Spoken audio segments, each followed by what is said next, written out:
Hello friends, तो हम एक क्वेश्चन देखते हैं जो जेईई मेंस में पूछा गया है।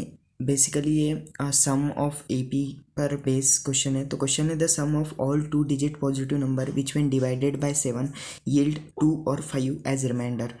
तो हमें सम बताने हैं उन सारे नंबर्स का जो 7 से डिवाइड करने पर, ऐसे नंबर जो 7 से डिवाइड करने पर 2 या फिर 5 रिमाइंडर देते हैं। तो इन दोनों केसेस को हमें अलग अलग हैंडल करना है। 2 जो रिमाइंडर देते वो, 5 जो रिमाइंडर देते वो, और इन दोनों का सम फिर, क्योंकि और दिया है तो अलग अलग केस हमें लेने होंगे। तो जैसे अब ऐसे नंबर जो 7 से डिवाइड करने पर 2 रिमाइंडर देते वो किस फॉर्म के होंगे, तो वो कुछ 7 इंटू के प्लस 2 इस फॉर्म के होंगे। जो 5 रिमाइंडर देते हैं वो किस फॉर्म के होंगे, तो वो 7k प्लस 5 इस फॉर्म के होंगे। सपोज इसे मैं n बोल देता हूँ। तो अब यहाँ पर k की वैल्यू हमें देखना है कहाँ से कहाँ तक जाती है। तो इस केस में अगर देखें हम, तो k इज इक्वल टू 0 में डालता हूँ तो वैल्यू हमें k इज इक्वल टू 0 पर वैल्यू 2 मिल रही है। फिर k इज इक्वल टू 1 पर value k is equal to 1 पर 7 1 7 प्लस 2 9 मिल रही है। k इज इक्वल टू 2 पर वैल्यू हमें 14 7 2 14 प्लस 2 16 मिल रही है।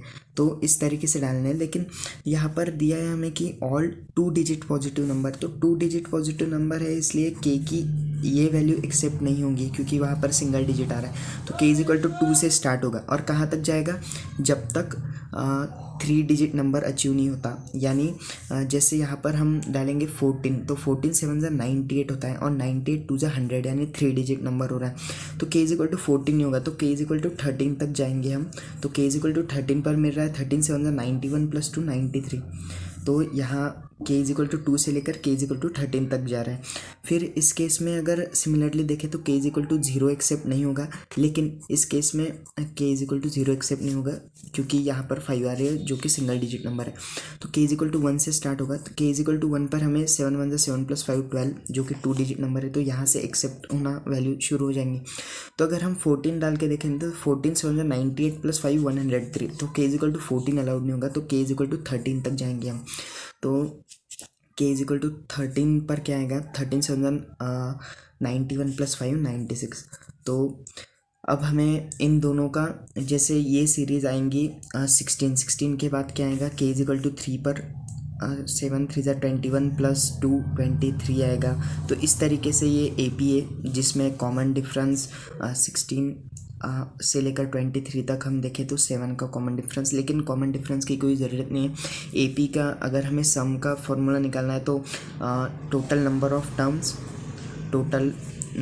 Terms divided by 2 into first term plus last term, ये भी हम यूज़ कर सकते हैं। तो जैसे यहाँ पर टोटल नंबर ऑफ टर्म्स, तो इस सीरीज़ में कितने टर्म्स है, k इज इक्वल टू 2 से लेकर k इज इक्वल टू 13 तक।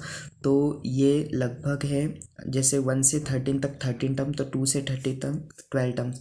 तो ये 12 टर्म्स 12 डिवाइडेड बाई 2 इंटू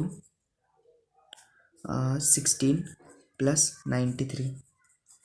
तो इस तरीके से, और ये टोटल कितने टर्म्स है, तो k इज इक्वल टू 1 से k इज इक्वल टू 13 तक, तो k इज इक्वल टू 1 से k इज इक्वल टू 13 तक 13 टर्म्स। तो 13 बाई 2 इंटू फर्स्ट टर्म जो कि 12 है प्लस लास्ट टर्म 96।